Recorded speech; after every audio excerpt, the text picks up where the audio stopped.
by 12, we kiss again, even in my dreams. Hi, this is John Ricciutti at Radnor Studio 21, and we're here on location with legendary rock and roll idol Bobby Rydell. Bobby is a musician, an actor.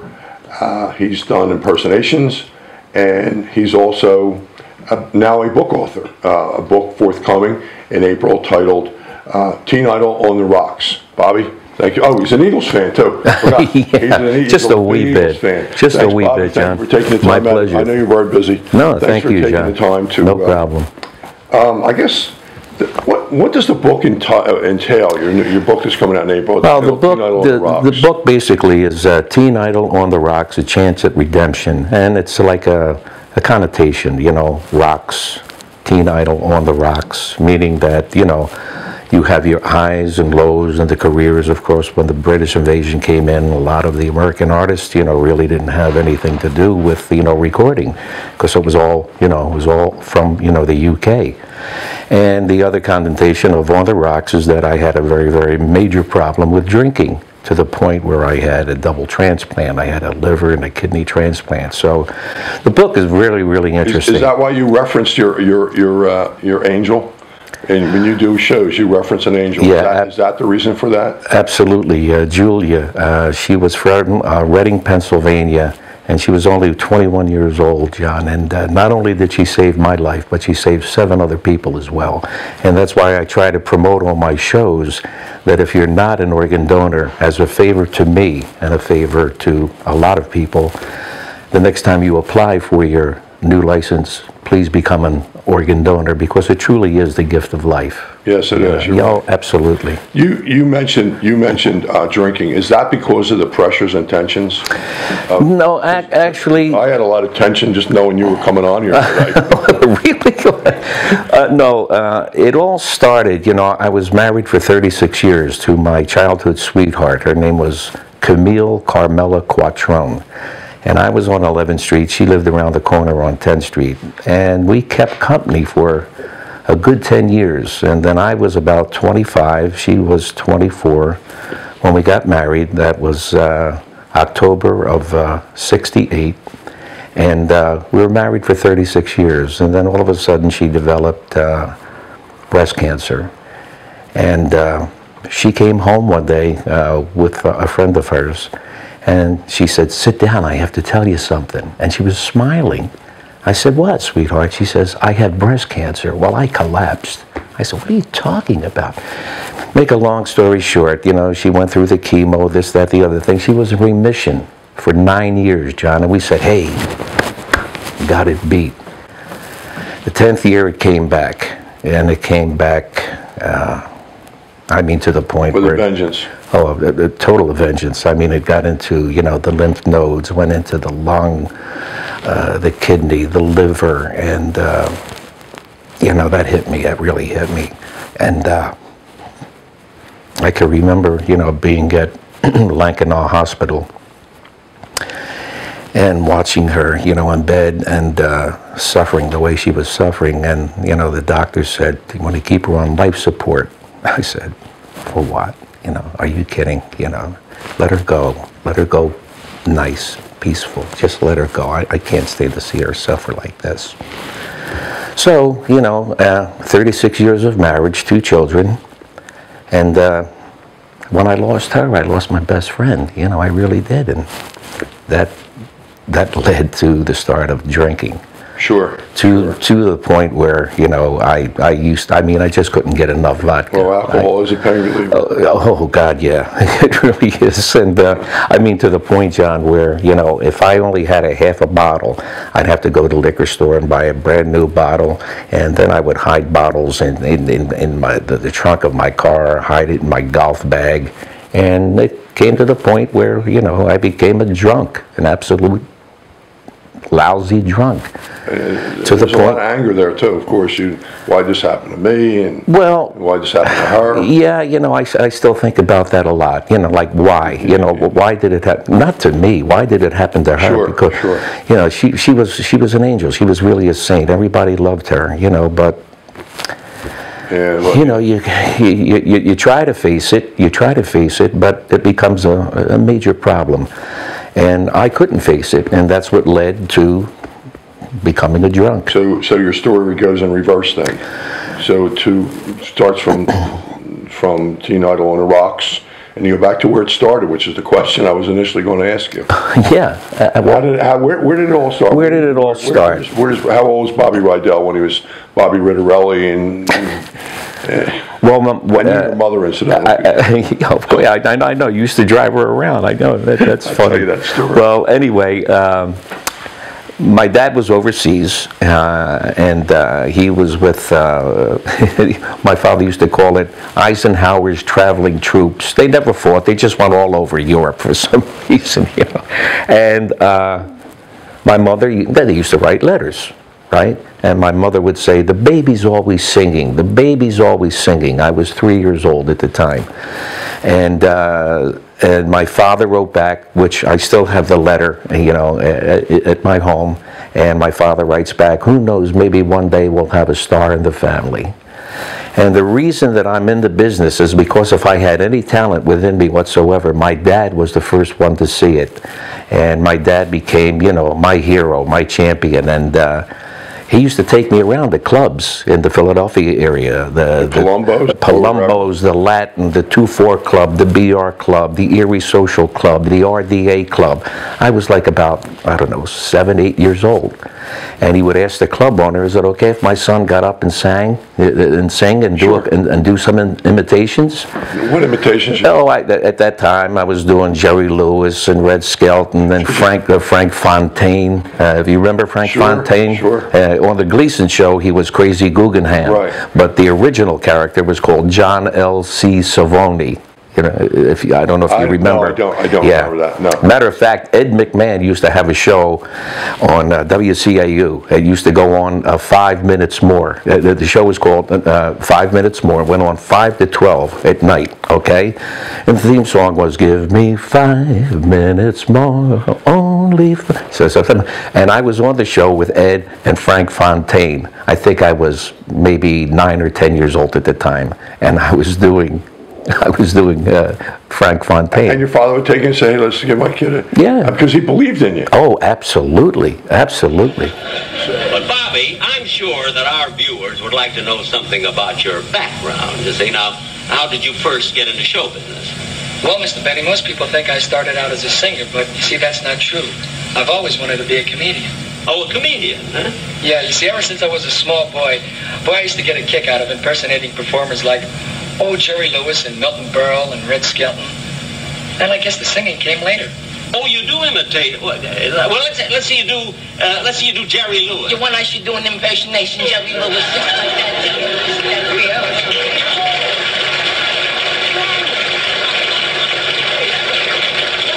Real good. And you can do Red Skelton. Yes, sir, boy. I mean, I deemed them mean, but yes, sir.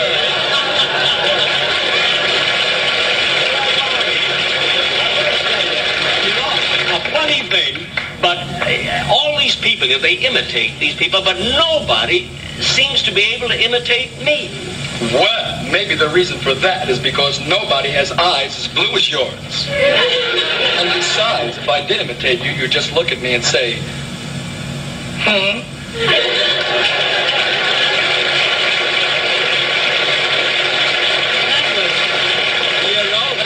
That was pretty good. I must say we do look alike. My mother's parents and my father's parents, okay, born in Italy. And my mother would say to my dad, what are you doing with this kid? He's 7, 8. So what are you doing with this kid? And my father turned to my mother and said, Jenny, he's got talent. And my mother would say, well, what the hell else are you going to say? Of course you're going to say he's got talent. You're the father, you know. Yeah. And once again, to reiterate, I mean, if I'm in the business because of my dad. The one and only Bobby Rydell.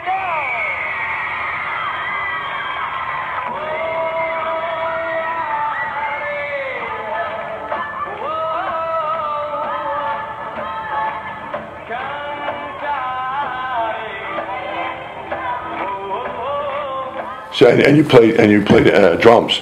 I played drums. I was 5 years old, and there used to be a theater in town in Philly called the Earl Theater, and my dad loved big bands. He was, you know, Dorsey, Goodman, Tex Beneke, Artie Shaw, and one Saturday was an afternoon performance, and he took me, I think I was about 5 years old at the time, and he took me to see the Benny Goodman Band. And playing drums for Benny Goodman was a guy by the name of Gene Krupa. Right. And I said to my father, I don't know who he is, Daddy. I don't know his name, but I want to be him. I want to be that guy playing drums. And I started playing around about 5, 6 years old. Bought you a set of drums? Yeah, well, you know, my father wasn't making you know, he was a machine shop worker, you know, for a place called Electronite Carbon Company. And my first set of drums was from a pawn shop on South Street, right, in South Philly, right, called Revere Drums. I mean, they were terrible, but for me, at the 6, 7 years old, they were drums. Sure. You know, so it was wonderful. So that evolves from your 6, 7, 8 years old. Yeah. It evolves into what? When you become the teen idol. The guy that I remember. Well, from Wildwood days. The way it all happened was, my God, this has got to go back, let me see, 55, 56, maybe even earlier. I subbed for a group called Rocco and the Saints. And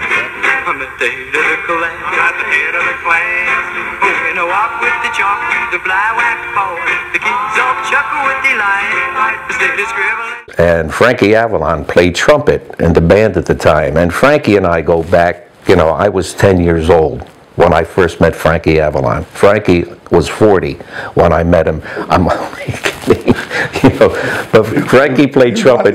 Yeah. Frankie. I was going to say, was he really? Yeah. I was 10, he was 40. You got to see him today. He looks great for 150.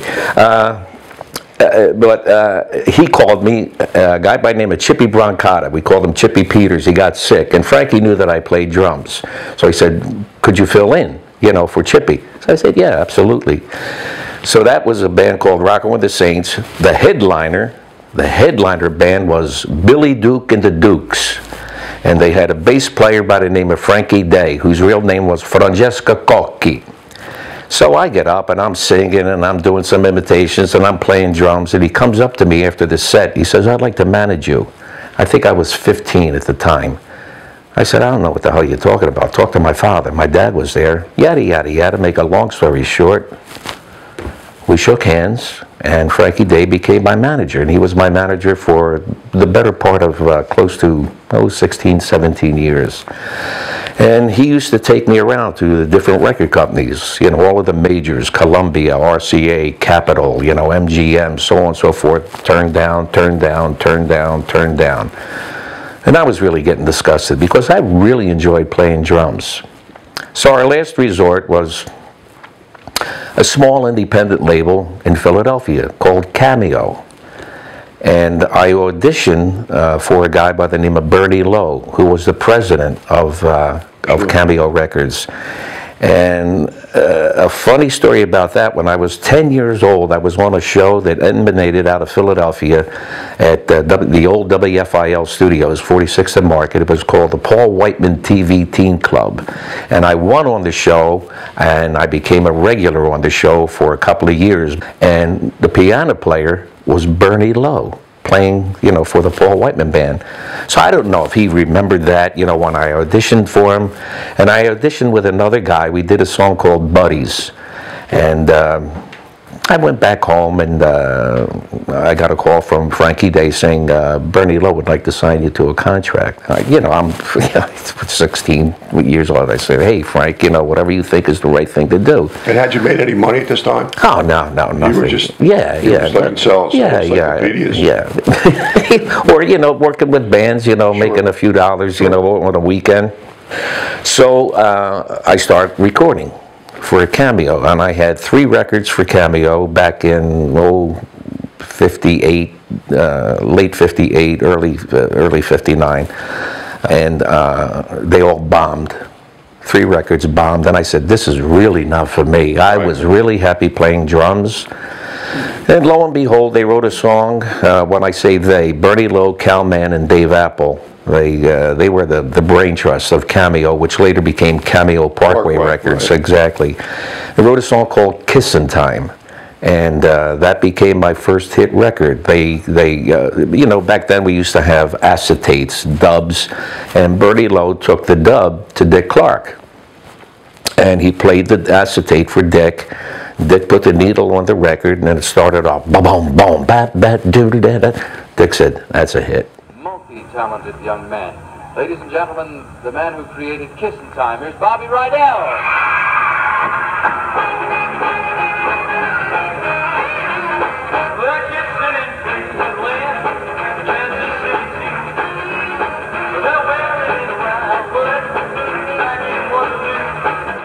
He could tell a hit? Oh, yeah, Dick was marvelous that way. I mean, he knew when the needle dropped down, if it was good, bad, indifferent, yada, yada, yada. And I made the appearance, you know, when the record was released. I mean, on American Bandstand, so that was 1959.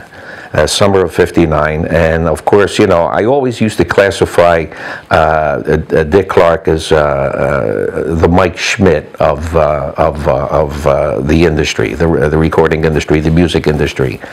In other words, you get three men on bass, and then you get Dick to come out to the plate and knock it over the wall for a grand slam. And that's basically what Dick did, because when he played a record, it went across the country, you know, from Philadelphia all the way to Los Angeles, you know, from 3:30 in the afternoon to 5 o'clock at night. And, you know, the exposure was unbelievable. If Dick played it, that was a hit. Kids went out and bought it. Sure. Absolutely. And he was able to, like he would have people say, to rate a song. And he would have like three people rate a song, and they would. You remember that part of the show? Oh yeah, it's something like a rate the record type of thing. Yeah. And he was very smart about how he would manipulate. Oh yeah, yeah. I mean, those kids on the show, the regulars, the dancers. Sure. They were almost just as big as Dick. I mean, they used to get fan mail that was unbelievable across the country. Sure. And you know, if you made an appearance on the show and they didn't like you, you know, you were dead. Is that right? Oh, you were dead. If the kids didn't like you, you were dead, you know.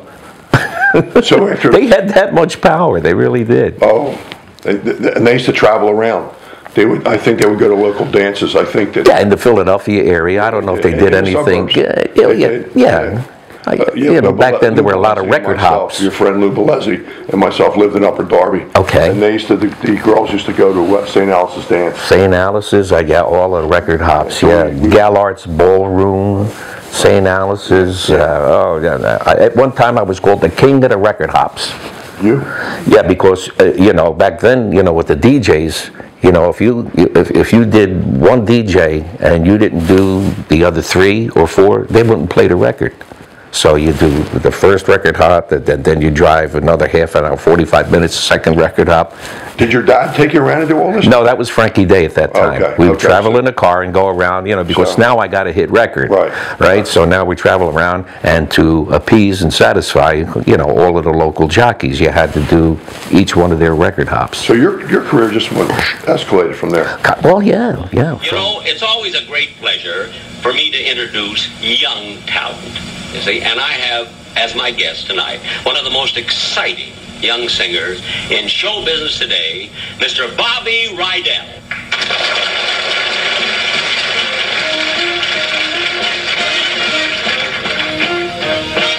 I'm sitting on top of the world, just rolling along, just rolling along. Yes, I am quitting the blues of the world, just singing a song, just singing my song. Glory, hallelujah, I just phoned the parson. Hey, Pa, get ready to come. Just like Humpty Dumpty, I'm going to fall. I'm sitting on top of the world, just rolling along, just rolling along. Yeah, let me tell you, I'm sitting on top of the world, just rolling along, just rolling along.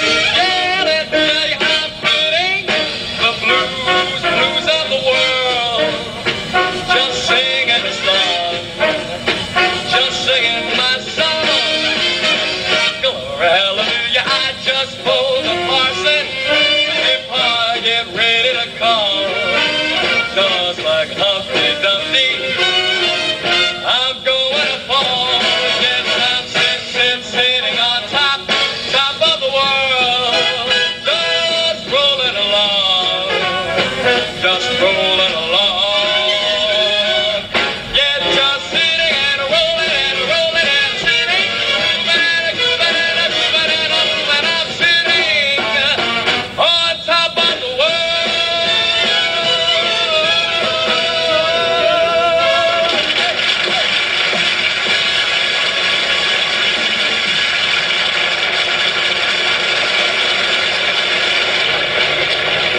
Wasn't he great? Really? I'm sitting on top of the world.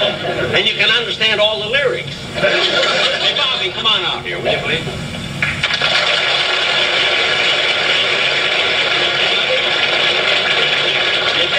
You did that song beautifully. Thank you very much, Mr. Benny. You know, most of the young singers today, they all sing alike, but you have a sort of a distinctive style. Well, thank you very much. And now, Bobby, tell me, how would you compare your style of singing, let's say, with Crosby's? Well, I think Lindsey Crosby sings very well. No, I didn't mean that. No, I meant the old one, you know, with the thinning hair. Oh, you mean Gary. No, look, I mean their father, Bing Crosby.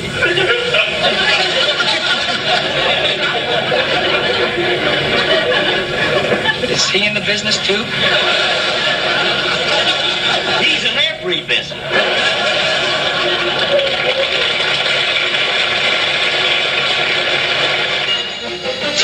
Tootsie, goodbye. Hey, tootsie, don't cry. The choo-choo train that takes me away from you. No words can tell how sad it makes me. Kiss me, tootsie, and then hey, do it over again. Watch for that mail. I'll never fail. And if you don't get a letter, then you know I'm in jail. Tootsie, don't cry. Tootsie, bye-bye. Yesterday I heard a lover sigh. Goodbye, oh me, oh my. And 7 times he got aboard his train. And 7 times he hurried back to kiss his love again and tell her, tootsie, goodbye. Tootsie, don't cry. The choo-choo train that takes me away from you. No words can tell how sad it makes me. Kiss me, tootsie, and then I'd do it again. Now watch for that mail. Then you know that I'll never fail. And if you don't get a letter, then you know I'm in jail. Oh, tootsie, don't cry. Yeah, tootsie, bye-bye.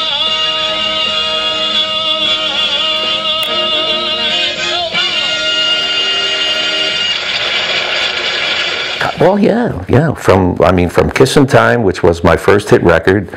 The second one was a song called Wild One. No, excuse me, a song called We Got Love. 'Cause you got one lucky fella to love you true, and I got 3. And that became a hit. And then my third song was a song called Wild One, which became my first million seller. Oh, wild one, I'm gonna tame you down now. Tame you down. Wild one. And then we had, I think a song called Swingin' School.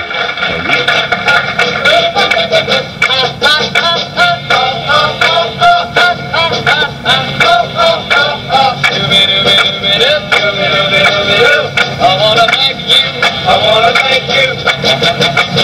You left and made me blue.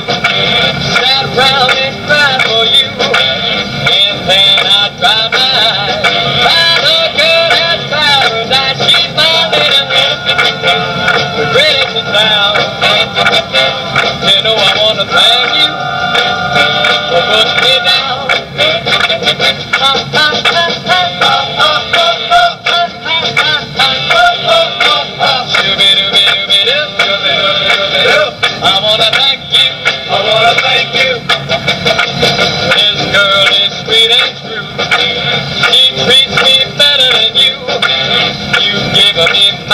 chance. And I found my dream romance. She's my little, the greatest in town.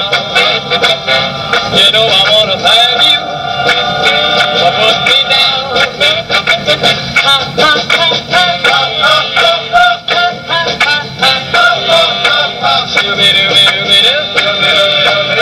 I wanna thank you.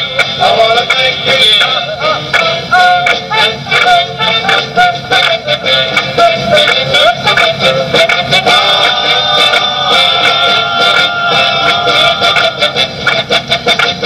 Goodbye, farewell, so long. You know you done me wrong. It all turned out right. But a girl that died of my cheap, my little, the greatest in town. You know I wanna thank you for putting me down.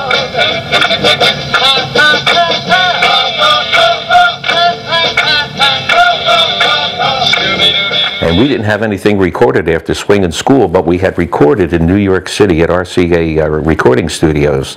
And I recorded an album there, which was never released, but there were 3 songs that Bernie Lowe loved on the album. So they went back and listened to those 3 songs, and the first song that Bernie Lowe listened to was Volare, and that became my second million seller.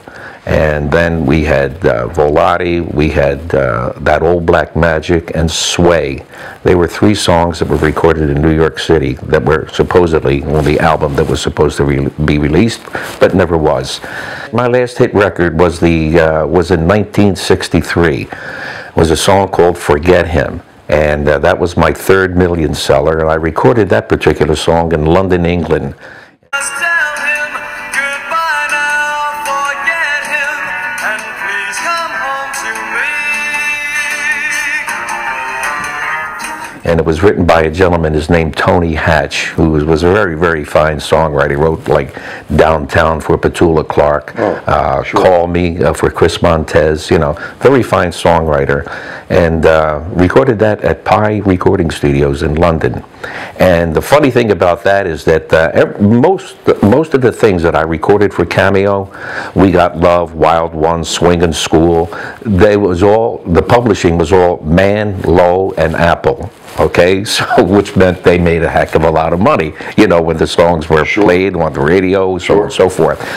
And Forget Him was not written by Lowe, Mann, and Apple, you know, so they didn't want to release it because they're not getting anything. That was Tony Hatch's, you know. Right. But a disc jockey by the name of Dave Johnson in Toronto, Canada, on Chum Radio, started playing the record. And it became a hit in Toronto, spread across Canada, and then it leaked down into Detroit from Toronto, and that was it. So at that point, Bernie Lowe had to release it. Sure. You know? Sure. And I guess he was sorry, but I wasn't. You know, no, it was a third million seller for me. You know. Spring will soon be gone. Summer's coming on.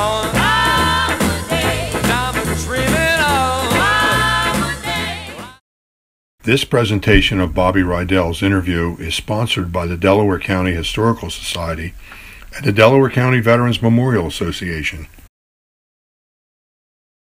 If you'd like to see more of my interviews, please check me out on jrinterviews.com. Thank you.